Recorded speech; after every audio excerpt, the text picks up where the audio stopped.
Hello बच्चों, let's start the question. The question says among the ions the aromatic species are. हमें बताना है कि ये जो कंपाउंड दिए गए इनमें से कौन कौन से कंपाउंड एरोमेटिक कंपाउंड्स है. ठीक है, तो सबसे पहले हम की कंसेप्ट लिखते हैं. की कंसेप्ट. और की कंसेप्ट में हम एरोमेटिक कंपाउंड्स के बारे में लिखेंगे कि एरोमेटिक कंपाउंड्स कौन से होते हैं. ठीक है, तो हम लिखते हैं aromatic compounds. Aromatic compounds are. ठीक है, और इसमें हम नंबरिंग लगाते हैं. फर्स्ट नंबर इसके लिए क्या क्या रूल्स हैं हम उनके बारे में बात करते हैं. Aromatic compounds are cyclic. ठीक है, फर्स्ट है कि वो साइक्लिक होने चाहिए. दूसरा है प्लेनर होने चाहिए. ठीक है, और प्लेनर का मतलब हम ये लिख सकते हैं एवरी कार्बन sp2 हाइब्रिडाइज्ड होना चाहिए. sp2 hybridised.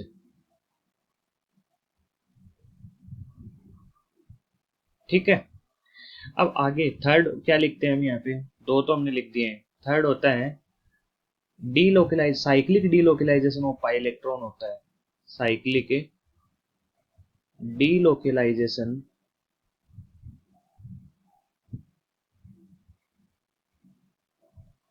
Of pi electron.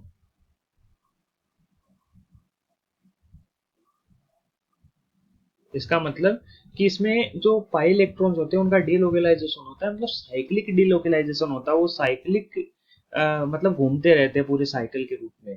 ठीक है, और फोर्थ क्या होता है, कितने पाई इलेक्ट्रॉन होने चाहिए. Having 4n+2 pi electrons. ठीक है, तो इस तरीके से हमारे पास में चार रूल होते हैं इसके. की कंसेप्ट में हमने ये देखा कि चार रूल होते हैं किसी भी कंपाउंड को एरोमेटिक प्रूव करने के लिए. ठीक है, तो सबसे पहले हम फर्स्ट ऑप्शन की बात करते हैं. तो फर्स्ट ऑप्शन को लिखते हैं यहाँ पे.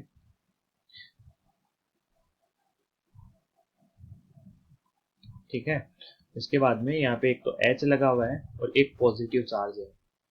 ठीक है, और हम यहाँ पे देख सकते हैं कि जितने भी यहाँ पे जो कार्बन है, देखो पहली चीज हमारा हो रहा है रूल की साइक्लिक है. दूसरा यहाँ पे क्या हो रहा है, सभी इसके कार्बन्स हैं. हम लिखते हैं यहाँ पे all carbons are sp2 hybridised. इसके सभी कार्बन क्या है, all carbons are sp2 hybridised. ठीक है, तो दो रूल हो गए हमारे. देखो फर्स्ट हो गया एरोमेटिक कंपाउंड में पहला साइक्लिक भी है, दूसरा प्लेनर. प्लेनर का मतलब sp2 हाइब्रिडाइज्ड है सभी कार्बन. तीसरा क्या है, इसमें डीलोकलाइजेशन हो रहा है साइक्लिक जो भी पाई इलेक्ट्रॉन्स हैं, तो बिल्कुल हो रहा है. देखो यहाँ पे ये जब इधर आएगा तो इसकी जो दूसरी रेजोनेटिंग स्ट्रक्चर है वो क्या बन सकती है. ये बॉन्ड यहाँ पे आ गया, ये यहाँ पे आ गया, ये पॉजिटिव यहाँ पे आ गया. इस तरीके से यहाँ पे क्या हो रहा है, ये घूम रहा है. हमारा जो चार्ज है वो क्या कर रहा है, पॉजिटिव चार्ज घूम रहा है. तो यहाँ पे जो थर्ड रूल है ना वो भी फॉलो हो रहा है. साइक्लिक डीलोकलाइजेशन पाई इलेक्ट्रॉन्स का हो रहा है. फोर्थ देखते हैं हैविंग 4n+2 पाई इलेक्ट्रॉन. क्या इसके पास में 4n+2 पाई इलेक्ट्रॉन है. तो हम देखते हैं 4n+2 pi electron is equal to कितने हैं इसके पास में पाई इलेक्ट्रॉन. हम देख सकते हैं दो डबल बॉन्ड है, तो दो डबल बॉन्ड का मतलब चार पाई इलेक्ट्रॉन है इसके पास में. ठीक है, या इसको हम और क्या लिख सकते हैं, 4n is equal to pi electron से पाई इलेक्ट्रॉन कैंसिल हो जाएगा. 4n इज इक्वल टू क्या हो जाएगा, 4 माइनस ये 2 इधर आ गया माइनस में. या फिर हम इसको क्या लिख सकते हैं, n इज इक्वल टू 4 में से 2 गया कितना बचा, 2. तो 2/4 यही तो बचा ना, 4 में से 2 गया तो इज इक्वल टू यहाँ पे कितना बचा, 1/2. तो यहाँ पे हम देख सकते हैं कि जो हमारे पास में वैल्यू आई है वो क्या आई है, वैल्यू इन फ्रैक्शन में आई है. ठीक है, ये किस में आई है, फ्रैक्शन में वैल्यू आई है. और जब वैल्यू फ्रैक्शन में आती है ना हमारे पास में, तो उसे हम एरोमेटिक कंपाउंड नहीं बोलते हैं. हम ये बोलना चाहते हैं कि जो स्टार्टिंग के 3 रूल्स अगर लग गए और चौथा रूल जब नहीं लगता है तो उस कंपाउंड को हम क्या बोलते हैं, एरोमेटिक कंपाउंड्स बोलते हैं. ठीक है, ये जो इसमें इलेक्ट्रॉन्स आते हैं ना 4n+2 पाई इलेक्ट्रॉन्स, ये पाई इलेक्ट्रॉन्स किसमें होने चाहिए, फ्रैक्शन में नहीं होने चाहिए, ठीक है, ये इंटीजर वैल्यू होती है, इन इंटीजर, ठीक है, ये इंटीजर में आनी चाहिए, फ्रैक्शन वैल्यू नहीं होती है। लेकिन जो ये हमारे पास 1/2 आ रही है, वो क्या आ रही है, एक फ्रैक्शन वैल्यू आ रही है। इसका मतलब जो फोर्थ रूल है वो हमारा यहाँ पे नहीं लग रहा है। इसका मतलब जो ये फर्स्ट कंपाउंड है हमारा वो क्या है, एंटी एरोमेटिक, एंटी एरोमेटिक, ठीक है। अब हम दूसरे कंपाउंड की बात करते हैं। हम सभी इस तरीके से लिखेंगे नहीं सब कंपाउंड्स को। दूसरा कंपाउंड क्या है हमारा, दूसरा कंपाउंड कुछ इस तरीके से है,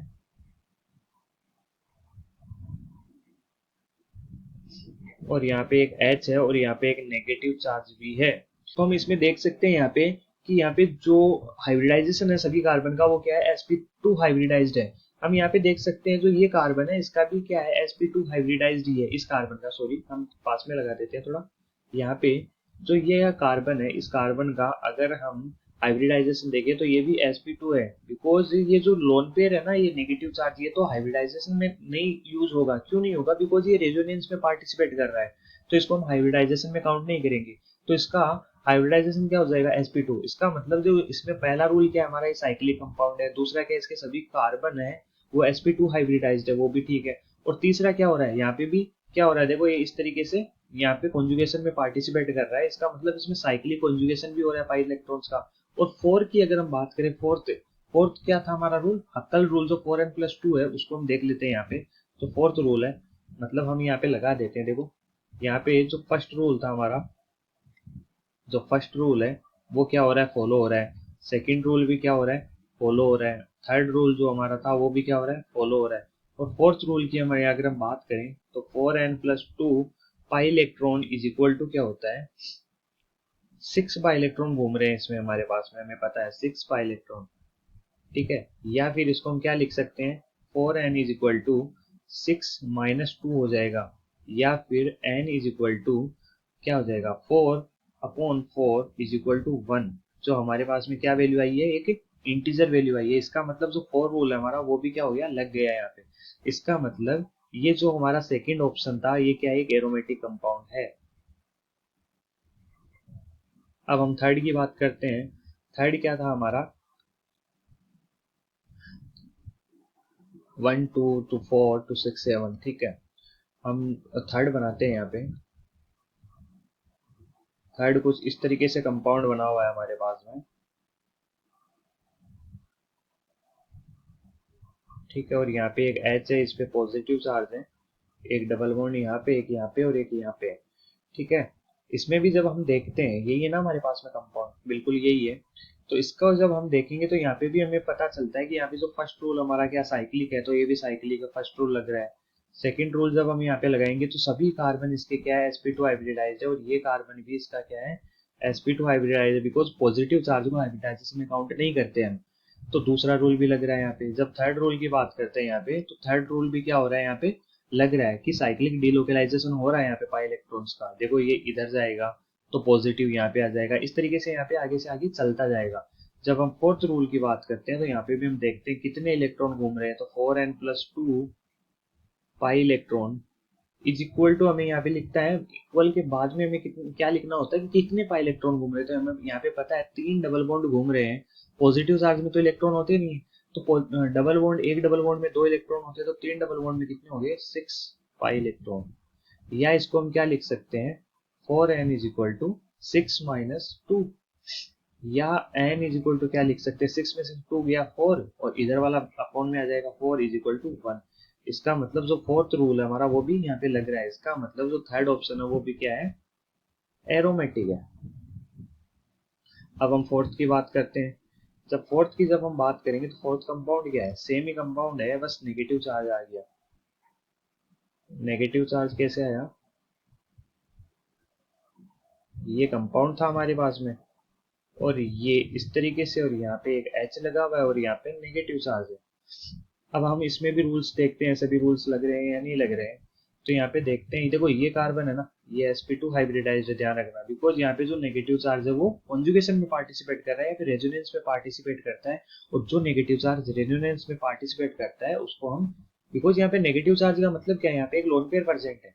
और ये लोन पेयर रेजोनेंस में पार्टिसिपेट करता है, इसलिए इसको हम हाइब्रिडाइजेशन में काउंट नहीं करते। तो ये भी sp टाइप हाइब्रिडाइज हो गया। तो यहाँ पे फर्स्ट ऑप्शन क्या है, साइक्लिक कंपाउंड है, बिल्कुल रूल लग रहा है। सेकंड क्या देखते हैं हम, प्लेनर है या नहीं है, इसके सभी कार्बन sp2 हाइब्रिडाइज, तो ये प्लेनर भी है। थर्ड इसमें क्या हो रहा है, यहाँ पे भी साइक्लिक डिलोकलाइजेशन हो रहा है पाई इलेक्ट्रॉन्स का। किस तरीके से होगा देखो आप, यहाँ पे आप देख सकते हो, ये डबल बॉन्ड है या जो लोन पेयर है ये इधर आएगा, ये यहाँ पे चला जाएगा, इस तरीके से घूमता रहता है पूरे में। तो थर्ड रूल है हमारा, वो भी लग गया। जब हम फोर्थ रूल की बात करते हैं, तो फोर क्या है, 4n+2 pi electron is equal to, कितने पाई इलेक्ट्रॉन घूम रहे हैं इसमें, 8 पाई इलेक्ट्रॉन। एक नेगेटिव चार्ज में भी था 2 इलेक्ट्रॉन। या फिर इसको हम क्या लिख सकते हैं, 4n इज इक्वल टू 6, या n इज इक्वल टू, भाई यहाँ पे 6 कैसे आया, यहाँ पे आ गया 8-2, 8-2, या फिर n इज इक्वल टू 8 में से 2 गए, कितने बचे, 6/4 आ गया, इज इक्वल टू कितना हो गया, ये 3/2 हो जाएगा, इज इक्वल टू 1.5। इसका मतलब यहाँ पे भी हमारे पास में इंटीजर वैल्यू नहीं आई है, तो ये वहाँ पे फोर्थ रूल हमारा फॉलो नहीं हो रहा है। इसका मतलब ये फोर्थ रूल जब फॉलो नहीं होता है और 3 स्टार्टिंग के हो जाते हैं, तो उसको हम बोलते हैं एंटी एरोमेटिक। ठीक है, तो इस तरीके से हम यहाँ पे देख सकते हैं एरोमेटिक कंपाउंड्स कौन कौन से, एरो एरोमेटिक कंपाउंड्स। तो एरोमेटिक कंपाउंड में देखो, एक तो थर्ड ऑप्शन हो गया एरोमेटिक है ये, और एक कौन सा हो गया, यहाँ पे हम देख सकते हैं जो फर्स्ट ऑप्शन है वो क्या है, एंटी एरोमेटिक है।